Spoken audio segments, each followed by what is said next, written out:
Primero quiero agradecer al Instituto Latinoamericano Siglo XXI por esta invitación que me hace a poder desarrollar este tema, ¿no? Gestión de las finanzas personales en tiempos de crisis. Vamos a ver algunas pautas fundamentales que nos van a permitir justamente a poder gestionar mejor nuestras finanzas personales. Para esto, agradezco a los que están conectados, tanto público interno como externo. Hacerles el recuerdo, por favor, que este es el segundo webinar empresarial que está organizando el Instituto Latinoamericano Siglo XXI. Y bueno, al finalizar, casi al finalizar este webinar, van a estar pasando el formulario para que ustedes puedan registrarse y puedan tener su certificado de participación en este webinar. A su vez, indicarle a los alumnos que son del Instituto Latinoamericano que este certificado va a ser válido para sus experiencias formativas. Entonces, estén atentos, por favor. Casi al final se va a compartir el enlace del formulario. Perfecto. Vamos a dar inicio entonces. Buenas noches. Los que deseen, por favor, apoyen compartiendo esta transmisión para que puedan conectarse más personas, ¿sí? Bueno, vamos a dar inicio. Alguno de ustedes ya me conoce por ahí. Vamos a presentarnos a continuación. Ahí pueden observar un poquito de mí. Y bueno, mi nombre es León Maximiliano Cutipa Murga. Soy MBA en Administración y Dirección de Empresas por el Instituto Universitario Ortega y Gasset, que está adscrito a la Universidad Complutense en Madrid. También soy máster en Logística Internacional y Supply Chain Management por la Universidad Rey Juan Carlos en Madrid. Y bueno, actualmente me estoy desempeñando como mentor en temas de emprendimiento. Soy docente en varias instituciones aquí en Perú y también conferencista, y tengo experiencia en temas relacionados a la dirección y gestión empresarial. Muy bien, vamos a continuación entonces dar inicio con este webinar. Nos vamos a hacer una pregunta. ¿Por qué son importantes las finanzas personales? Es necesario entender que este es un tema que a todos nos involucra. Día tras día nos vemos inmersos en temas de finanzas y muchos de nosotros no conocemos qué cosas son las finanzas, ni siquiera podemos definirlo. Es interesante cómo este simple hecho de tratar con el dinero todos los días representa también uno de los grandes problemas de nuestro día a día. Entonces, ¿por qué no aprender de finanzas personales? ¿Correcto? Seguramente muchos de ustedes tienen la idea de emprender y por ahí uno de los principales obstáculos es que no tienen suficiente capital o suficiente ingreso para poder sostener ese emprendimiento, ¿sí? Hoy día vamos a dar algunas claves para poder mejorar este aspecto personal y poder realizar tus sueños, ¿no? Porque desde aquí se inicia todo, ¿correcto? Muy bien. Según la OCDE, que es la Organización para la Cooperación y el Desarrollo Económico, Perú y Latinoamérica básicamente están inmersos en una situación de desconocimiento financiero. Casi el 60-70% de la población no conoce estos temas, le resta importancia en su vida diaria y justamente representan los problemas que muchos presentan. En sí, las finanzas personales son parte de nuestra vida y con saber sumar y restar ya tenemos más que suficiente para poder gestionar adecuadamente el dinero. Las personas no solemos preocuparnos por nuestro dinero, salvo en momentos en que nos hace falta, ¿no? Todo está ok, pero cuando falta el dinero, ahí es donde viene la preocupación, ¿no? Entonces, ¿por qué no aprender de estas cosas para evitar ciertas cosas, ¿no? Muy bien, iniciamos entonces con algo muy importante, elaborando mi presupuesto personal.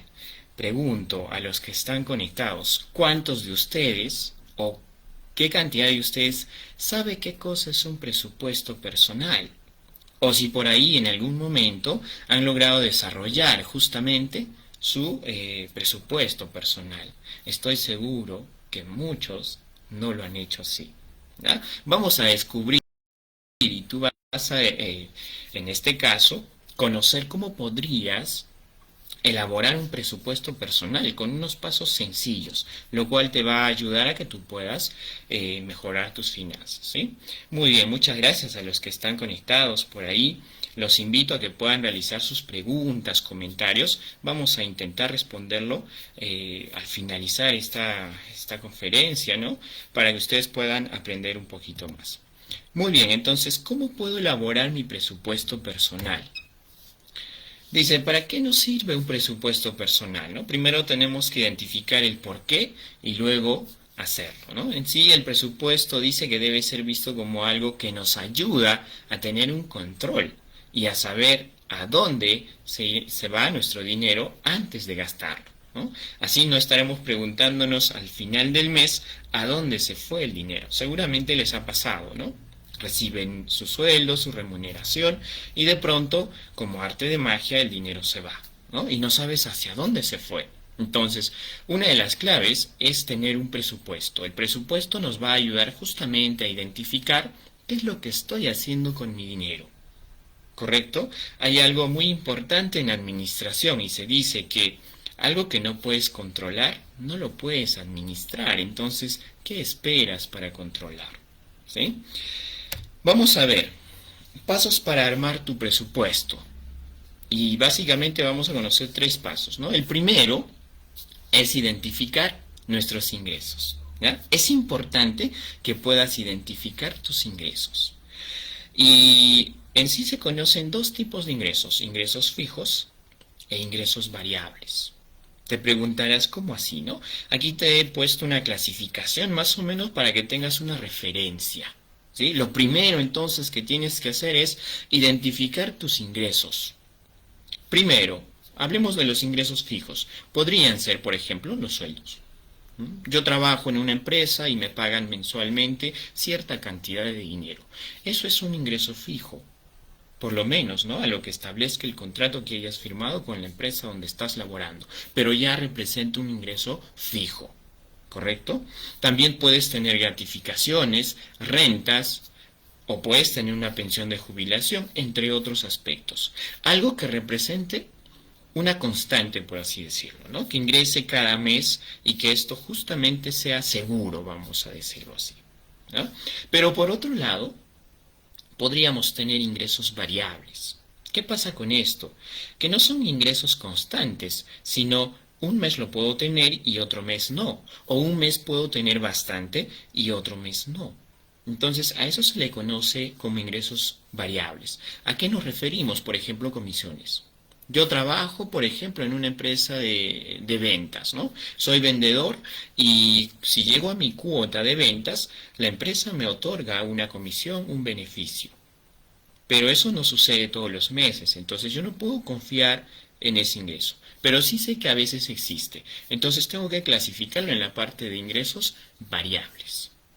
Así como las horas extras, ¿no? No siempre haces horas extras. Hay meses donde haces más horas extras y hay meses donde haces menos horas extras y de acuerdo a esto se va a calcular tu adicional, ¿no? Puedes también realizar trabajos independientes.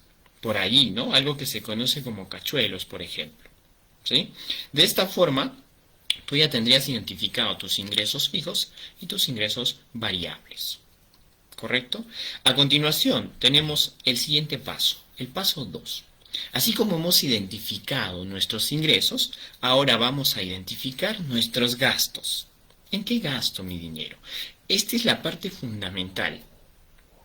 Muchos de nosotros, sin hacer un presupuesto, sabemos el dinero que ingresa, más o menos, pero la gran mayoría de nosotros no sabemos nuestros gastos al 100%. ¿Ya? Es importante que tú puedas clasificar y puedas identificar tus gastos. Y también en este caso lo vamos a dividir en 2. Gastos fijos y gastos variables. ¿Sí? ¿A qué nos referimos con gastos fijos? Así como el ingreso fijo, también en este caso va a representar una constante de salida de dinero. Por ejemplo, el alquiler de una vivienda. Yo no tengo una casa propia, vivo alquilado, entonces cada mes tengo que pagar el alquiler. ¿Correcto? También está el servicio de agua energía eléctrica, ¿no? Gas, internet, etcétera, siempre y cuando tengas un contrato, ¿sí? También está alimentación, es algo fijo y se tiene que destinar una cierta cantidad de dinero para cubrir esa necesidad. Está el transporte, la educación. Muchos de ustedes están estudiando en este momento y tienen un gasto. En este caso, entre comillas, gasto, ¿no? Porque la educación representa en sí una inversión. ¿Correcto? Tenemos también pago de deudas. Tengo un préstamo bancario. Justamente en este tiempo de pandemias, muchas personas han recurrido a préstamos bancarios. ¿Por qué? Porque no han sabido gestionar sus finanzas con anterioridad. Y aquí vienen los problemas. En un momento te voy a dar unas claves que te van a ayudar bastante en temas de inteligencia financiera. ¿Correcto? Muy bien, entonces también el pago de deudas representa un gasto fijo. Y por otro lado, ojo con esto, también deberíamos de considerar en nuestros gastos fijos un fondo de emergencia. ¿Ah? Por favor, te pido que recuerdes esto, fondo de emergencia. En un momento vamos a hablar de esto y de qué trata, ¿sí? Así como tenemos gastos fijos, también tenemos gastos variables. ¿Cuáles son los gastos variables? Identificamos algunos, por ejemplo, diversión y entretenimiento.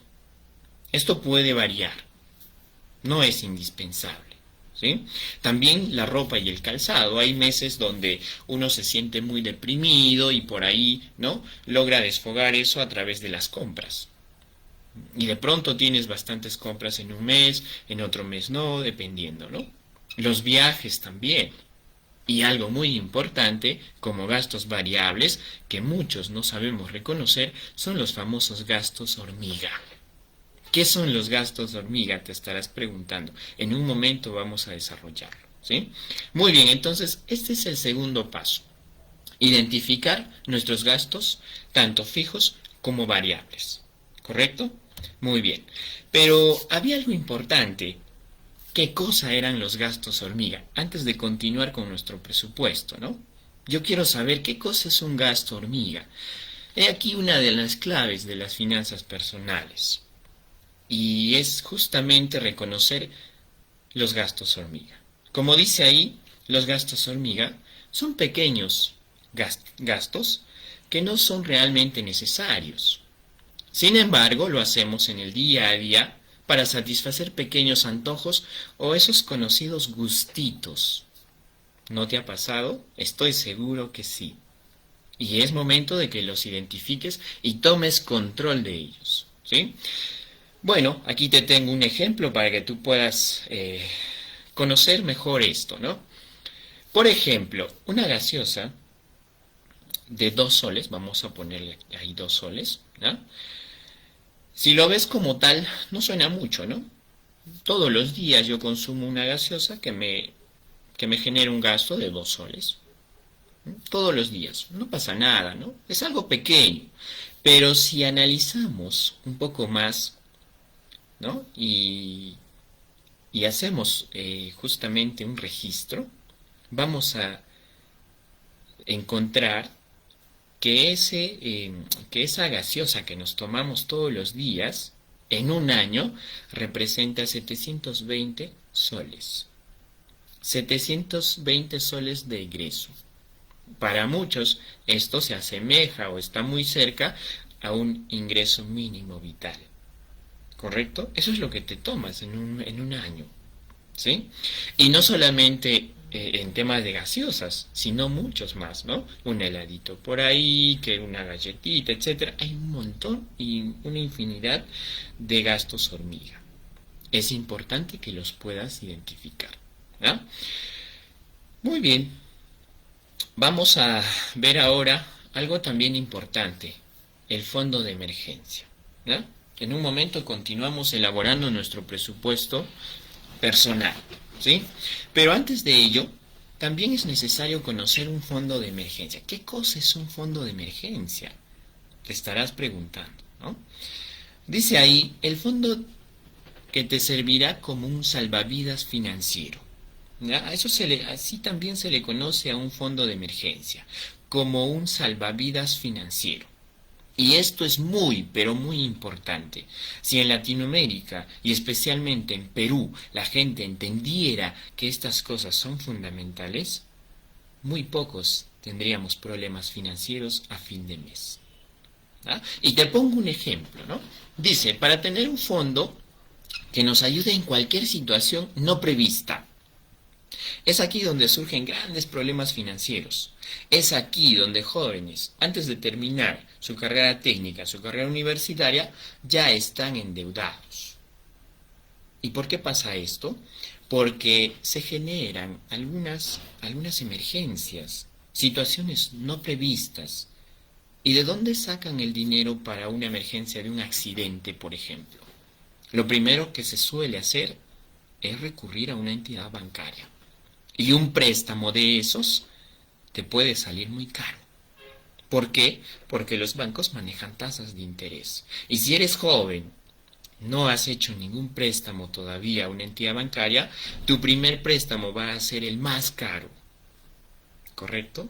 Ten presente esto. Entonces, ese fondo de emergencia, que va a ser prácticamente una cantidad de dinero guardado, justamente para ese tipo de situaciones no previstas, para que tú no vayas al banco a prestarte dinero, sino puedas recurrir a tu salvavidas financiero.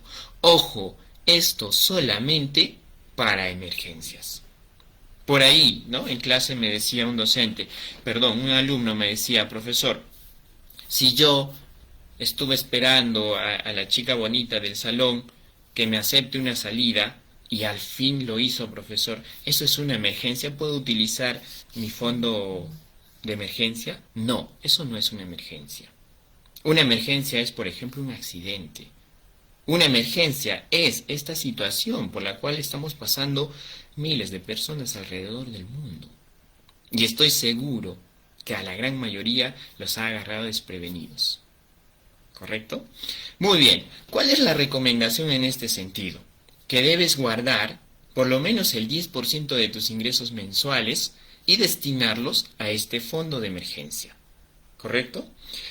¿Y qué cantidad debo guardar? ¿No? Seguramente te estás preguntando. Este fondo de emergencia mínimamente tiene que ser 3 veces el sueldo que tú recibes. Si yo recibo 2.000 soles mensuales, entonces mínimamente tendrías que guardar 3 de esos sueldos. ¿De cuánto estoy hablando? 2.000, 2.000, 2.000, 6.000 soles guardado en tu fondo de emergencia. Si tú ganas 1.000 soles cada mes, entonces serían 3 sueldos de esos. 1.000, 1.000, 1.000, 3.000 soles en tu fondo de emergencia. Es lo mínimo. Lo más recomendable es que sea mayor a 3, ¿no? Puede ser 5 sueldos, puede ser 6 sueldos como muestra ahí. ¿Correcto? Como dice también, de esta forma estarás preparado para afrontar cualquier tipo de situación imprevista y así no tener que pedir préstamos y pagar más intereses en el futuro. ¿Correcto? Es importante identificar esto. Y ahí viene una serie de cosas que tenemos que mencionar, ¿no? Justamente el otro día leía un artículo el cual decía que en Perú y en Latinoamérica existe un gran problema financiero, ¿no? En temas personales, ¿no? De las personas. ¿Y cuál era? Que desconocía estos temas relevantes de finanzas. Por ejemplo, no sabía qué cosa es inversión, no sabían qué cosa es finanzas, no sabían qué cosa es una TCA, no sabían qué cosa es un gasto, qué cosa es un costo, ¿no? Qué interesante. Estas cositas nos clasifican como países con poca inteligencia financiera, ¿correcto? Y bueno, te invito a que tú puedas prepararte un poco más frente a esto, ¿no? El tiempo el cual tenemos, ¿no? Esta oportunidad no es suficiente para que tú puedas aprender más cosas acerca de esto, ¿no? De por medio está tu propia educación, ¿sí? Aquí te damos algunas bases para que puedas ya iniciar, ¿no? Con la gestión adecuada de tus finanzas personales. Entonces, no te olvides de este fondo de emergencias. Paso 3. Ahora sí, continuamos con nuestro presupuesto, ¿no? En el paso 1, identificamos nuestros ingresos fijos y variables. En el paso 2 identificamos nuestros gastos fijos y variables. El paso 3 es calcular el saldo. ¿Y cómo calculo el saldo? Sumas todos tus ingresos fijos y variables y le restas el total de tus gastos fijos y variables.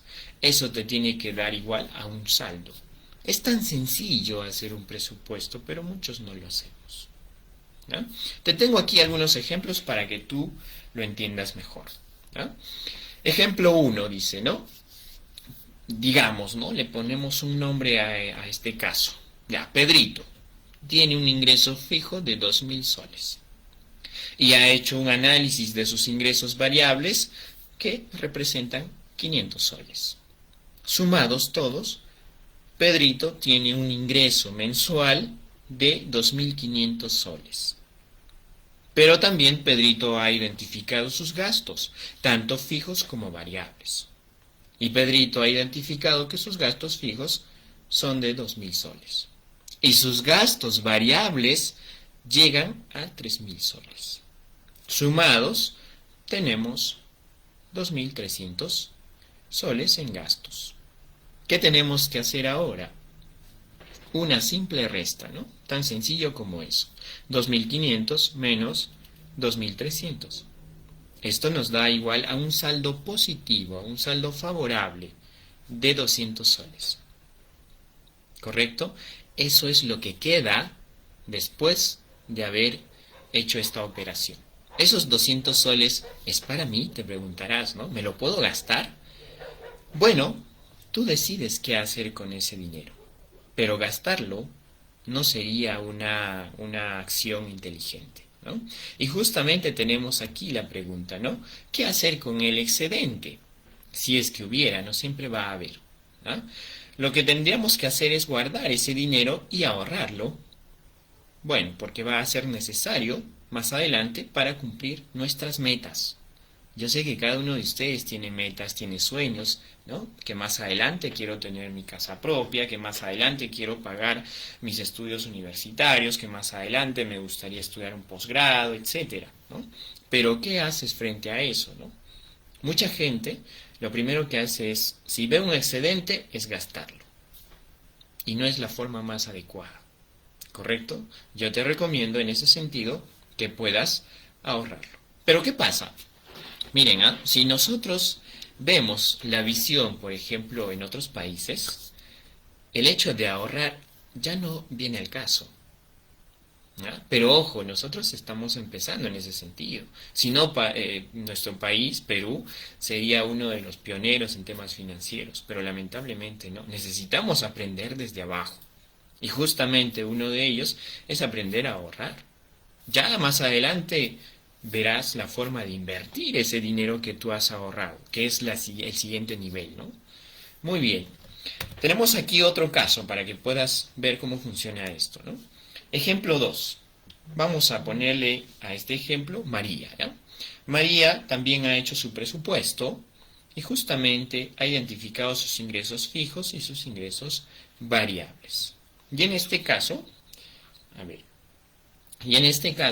los ingresos fijos de María son de 1.500 y sus ingresos variables representan 300 soles. Si sumamos todos ellos, vamos a tener justamente 1.800 de ingresos totales, ¿no?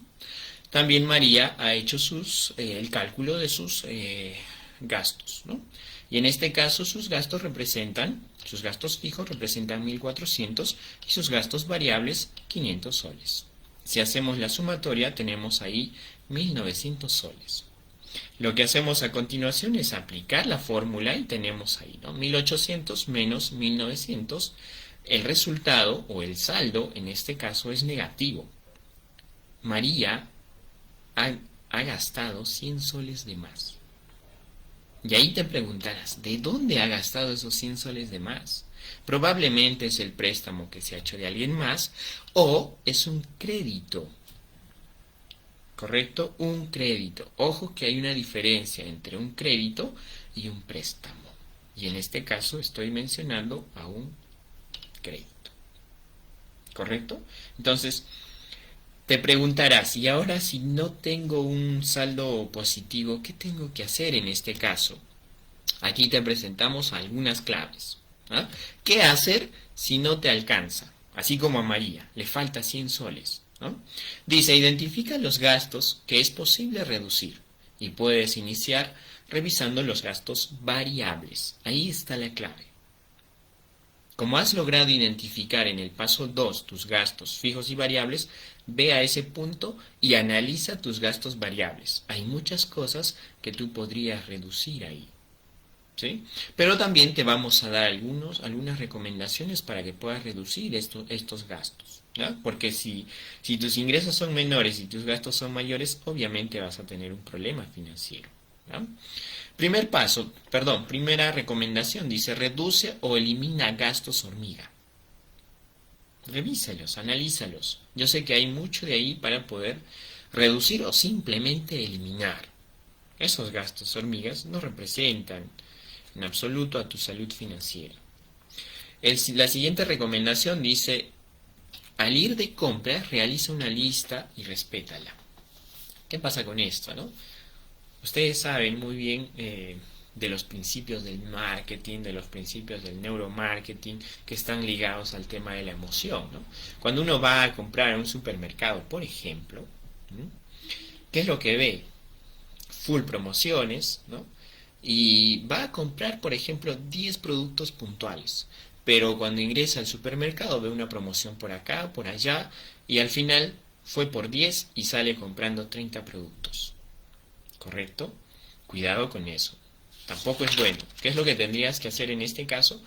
Antes de ir de compras, realizar una lista. ¿Correcto? Y al tener esa lista, respetarla en las compras. ¿No? Pero ojo, eso no significa que tú puedas omitir todo lo demás. No, podrías considerar también un porcentaje, ¿no? Para gastos o compras imprevistas.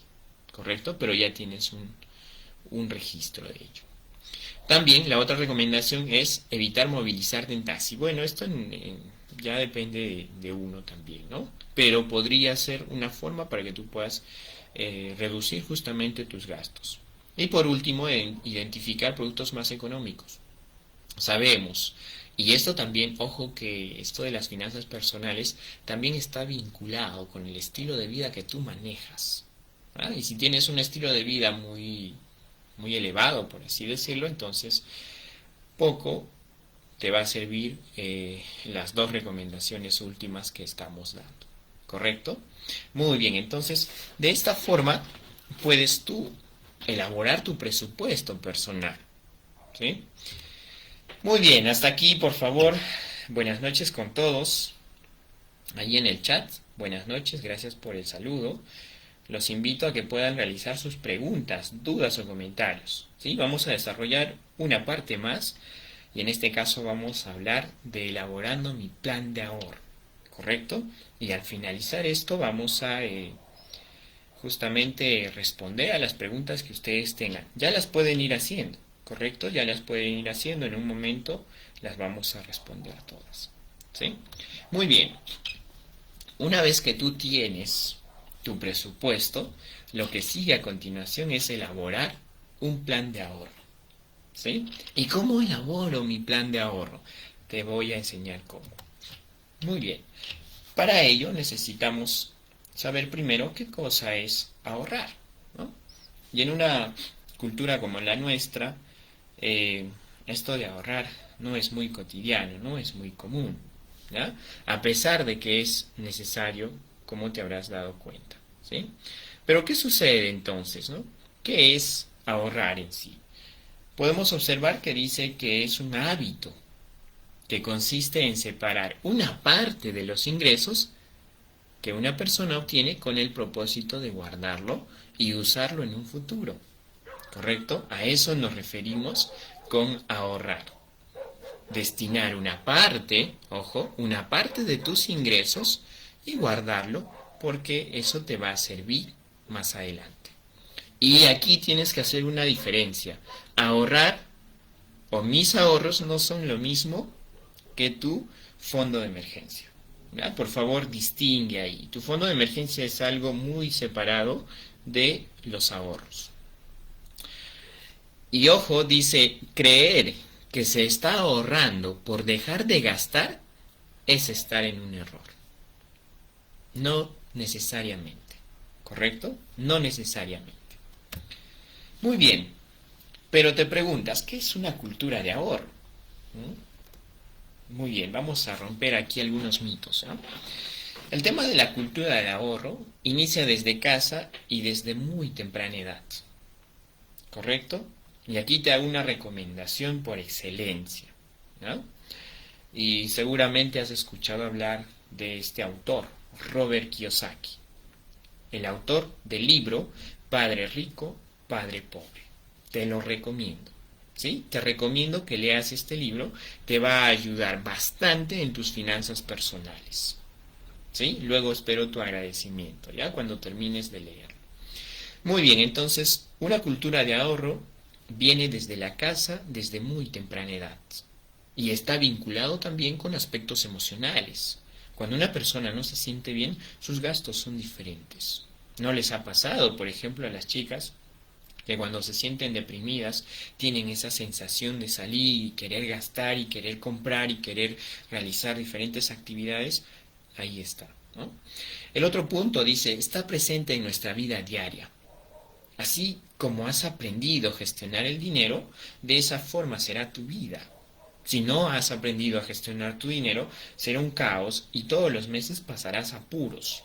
¿Quién no ha pasado apuros? Muchos de nosotros, estoy seguro. ¿Correcto? ¿Por qué? Porque justamente no conocemos estas cosas. No sabemos qué es un presupuesto, no sabemos qué es un plan de ahorro, no sabemos qué cosa es invertir. Vamos a un banco y nos prestamos dinero y estamos después lamentándonos, pagando las tasas de interés que son altísimas. ¿Sí? Entonces, ojo con esto. El siguiente punto dice, el ahorro es una fuente de ventajas y beneficios, no una obligación. Cuidado por ahí, ¿no? He visto y he conocido gente que ve el ahorro como una obligación. Ojo, es un beneficio y te puede representar grandes ventajas en tu vida personal. Y por otro lado dice, una vida financiera saludable genera una cultura de ahorro. ¿Sí? Muy bien, vamos a ver ahora cómo puedo hacer mi plan, ¿no?, de ahorro. Dice, ahorrando para alcanzar mis planes. Tenemos que considerar, primero, identifica y reducir nuestros gastos. Si nosotros no logramos reducir nuestros gastos, vamos a tener serias complicaciones para ahorrar. ¿Sí? También dice, destina mínimamente el 10% de tus ingresos para ahorrarlos.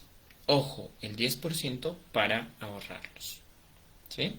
Y tu plan podría estar orientado a 3 espacios en el tiempo, ¿no? A corto plazo, a mediano plazo o a largo plazo. ¿Sí? Si yo hablo a corto plazo, me estoy refiriendo a aquellos planes que tengo que están a menos de un año, de cumplirse a menos de un año. Si yo hablo de un plan a mediano plazo, estaré hablando a 3 o 2 años aproximadamente. 3 años en sí, ¿correcto? Y un plan a largo plazo está orientado a más de 5 años, ¿correcto? Incluso considerando el de más a 3, ¿no? Puede ser de 3 a más años.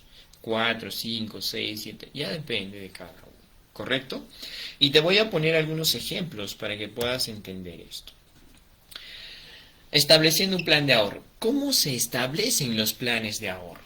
¿Cómo yo debería establecer? ¿Sí? Primero debes definir el propósito de tu ahorro. ¿Qué es lo que quieres hacer? ¿Para qué quieres ahorrar? ¿Correcto? Puede ser para comprarte ropa, puede ser para comprarte un smartphone, puede ser para comprarte una laptop. No, profe, yo quiero un coche. Ah, perfecto, es un plan de ahorro a largo plazo, entonces. ¿Sí? Es necesario identificar el propósito de tu ahorro. ¿Para qué? Ah, ¿quieres titularte? Ya, perfecto, ¿no? Siguiente dice, identifica cuánto necesitas ahorrar para ese propósito. Si yo quiero comprar ropa, suficiente con 300, 400 soles.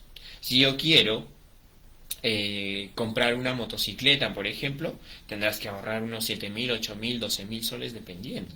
Si tú quieres comprar, o mejor dicho, realizar un posgrado, por ejemplo, tendrás que ahorrar unos, no sé, 15.000, 20.000 soles dependiendo. ¿Sí? Lo siguiente entonces es identificar qué cantidad de dinero necesitas para ahorrar. ¿Sí? El otro punto nos dice, establece el tiempo en meses para ahorrar. Es necesario que tú puedas identificar qué cantidad de tiempo necesitas para ahorrar ese dinero, para ese propósito. Puede ser 6 meses, puede ser 12 meses, 48 meses o a más. ¿Sí? Y también el punto final dice, calcula cuánto será necesario ahorrar cada mes. ¿Sí? Todo esto que acabamos de observar, te lo voy a demostrar con este ejemplo. ¿Sí? Aquí está nuestro plan de ahorro. Y esto es un ejemplo, espero que lo tomes, que lo consideres y lo puedas aplicar en tu vida, ¿no? Dicen por ahí que el conocimiento no sirve de mucho si es que no se aplica. ¿Sí? Te invito a que tú puedas aplicar esto y puedas generar un plan de ahorro. En administración, sabemos que un plan es como esa brújula que te guía el norte, que te señala el norte, que te señala tu propósito, ¿correcto? Entonces deberías de tener un plan, ¿sí? Muy bien, vamos a ver cómo está elaborado este plan de ahorro. Puedes observar en el encabezado, ¿no? Tenemos metas de ahorro, tenemos monto total a ahorrar, tiempo de ahorro en meses, y monto a ahorrar cada mes. Es lo mismo que acabamos de ver en la anterior presentación. Son esos 4 pasos, ¿correcto? Que están descritos en el encabezado de este cuadro. Vamos a poner algunos ejemplos, ¿no? Tenemos aquí meta a corto plazo. Y en este caso vamos a ponerle que este es un plan de ahorro de Mauricio. Mauricio en un corto plazo quiere comprarse un celular. Y ha identificado que el celular que quiere comprar Mauricio tiene un valor o un costo de 600 soles. Y el tiempo de ahorro en meses, Mauricio quiere ahorrar o quiere obtener ese celular en 6 meses. ¿Correcto? Monto a ahorrar cada mes. Lo que se tiene que hacer aquí es dividir estos 600 soles entre el total de meses que quieres ahorrar. ¿Cuánto tenemos? 100 soles. ¿Correcto? Vamos con el siguiente, una meta a mediano plazo. En este caso, Mauricio quiere adquirir o quiere comprar una laptop. Mauricio ha identificado que el costo de esa laptop es de 2.700 soles. ¿En cuánto tiempo Mauricio quiere ahorrar para esta laptop? En 18 meses. ¿Correcto? Y hacemos la división, ¿no? 2.700 entre 18 meses. ¿Cuánto debemos ahorrar cada mes? 150 soles. ¿Correcto? Vamos con el otro ejemplo. Dice, meta a largo plazo. En este caso, a más de 3 meses. Perdón, a más de 3 años, ¿no? Mauricio quiere lograr su meta de tener su propia motocicleta. Él ha identificado y ha visto que una motocicleta aproximadamente está en 8.250 soles. Y Mauricio quiere lograr ese propósito en 48 meses. Dividimos 8.250 entre 48 meses. Eso nos va a dar a un ahorro mensual de 171.88 soles. Y no te olvides de algo importante, tu fondo de emergencia. En tu plan de ahorro deberías también considerar tu fondo de emergencia. ¿Correcto? ¿Cuánto dijimos? A ver, en este caso, 3 sueldos, ¿no? Y digamos que Mauricio tiene un ingreso de 1.000 soles cada mes, ¿no? Por 3 serían 3.000 soles, ¿no? ¿En cuánto tiempo quiere lograr eso Mauricio? Bueno, en 30 meses, ¿no? Él se ha planteado ese propósito. Entonces dividimos 3.000 soles entre 30 meses. Cada mes tendría que ahorrar Mauricio 100 soles, ¿correcto? Estos son los propósitos o las metas de Mauricio, tanto a corto plazo, a mediano plazo y a largo plazo. ¿Sí? ¿Qué pasa en este caso? Tenemos que sumar los montos a ahorrar cada mes. Tenemos que sumar los montos a ahorrar cada mes. ¿Ah? A ver, permítanme. Ya está. Aquí tenemos entonces, ¿no? Sumamos estos montos. Sumamos, por ejemplo, 100, 150, 171.88 y 100 soles. ¿Correcto? Y debajo tenemos el total de ahorro mensual. En este caso, Mauricio tendrá que ahorrar 521.88 todos los meses para poder cumplir su meta de corto plazo, su meta de mediano plazo y de largo plazo. ¿Sí? En total, Mauricio, en ese tiempo, ¿cuánto va a ahorrar? Prácticamente 14.550 soles. ¿Te has dado cuenta? Por eso decimos que el ahorro es una cultura. ¿Sí? Y depende mucho tu forma de pensar acerca del dinero. ¿Sí? Es lamentable cómo es que la sociedad nos ha condenado a esto. ¿Sí?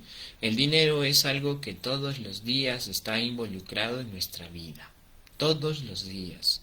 ¿Por qué no aprender a gestionarlo adecuadamente entonces? Me hago la pregunta y seguramente muchos de ustedes también lo hacen. ¿Sí? ¿Qué pasa con esto? Tú puedes ahorrar para muchos propósitos y uno de ellos justamente podría ser el tema de emprendimiento, ¿correcto? Yo sé que muchos de ustedes tienen esa idea, ese sueño, ¿no? De poder emprender más adelante. Lo puedes hacer realidad si es que elaboras tu plan de ahorros adecuadamente. Muy bien. Tienes que prestar atención a algo muy importante a todo esto. ¿Y qué cosa es? Es el hecho de identificar qué cosa es necesidad y qué cosa es deseo. Porque estas cosas podrían jugarte una mala pasada en tu salud financiera personal. ¿Sí? No es lo mismo necesidad y deseo. Necesidad, en este caso, hacemos referencia a aquellos gastos que realizamos para cubrir necesidades básicas, por ejemplo, alimentación, un techo, ¿no? Un vestido, el transporte, son necesidades básicas que sí o sí tienes que destinar una cierta cantidad de dinero para cubrir esas necesidades. Porque si no te vas a ver en aprietos, ¿no? Si no comes, ¿qué pasa? Podrías enfermarte, ¿no? Y si continúas podrías incluso perder la vida. Por eso es importante prestar atención a tus necesidades. Y por otro lado tenemos el deseo. El deseo sí no es esencial, no es prioritario para vivir, pero está ahí presente en nuestra vida, ¿no? Por ejemplo, si tú tuvieras sed, no pasa nada si te tomas agua hervida, por ejemplo, ¿no? O bueno, si quieres, pues adquirir una gaseosa, un jugo, etcétera, ¿no? Pero ¿qué pasa si tu deseo es consumir agua Evian? Esa agua Evian allá en Europa cuesta algo de 40 soles aproximadamente haciendo el tipo de cambio, ¿no? 40 soles una botellita de medio litro. Es que es mi deseo. Ah, perfecto. Pero no pasa nada si dejas de comprar esa agua Evian que cuesta aproximadamente 40 soles y te compras una agua de un sol 50 o 2 soles. No pasa nada. Al final vas a poder satisfacer esa necesidad de sed. Entonces el deseo muchas veces nos juega en contra, en este caso, en relación a tu inteligencia emocional, perdón, a tu inteligencia financiera, ¿no? Porque está vinculado también con la inteligencia emocional. ¿Sí? Por ejemplo, comidas rápidas, una marca determinada de ropa, ¿no? Etcétera. Estas cositas no ayudan mucho en tu salud financiera. Y ojo, te recuerdo nomás como ejemplo a Mark Zuckerberg. ¿no? Mark Zuckerberg es una de las personas que le encanta la naturaleza, ¿no? No tiene mucho de sofisticado en su vida, a pesar de que es una de las personas más ricas a nivel mundial, ¿correcto? Pero ahí está Mark Zuckerberg con toda su sencillez, ¿sí? Muy bien,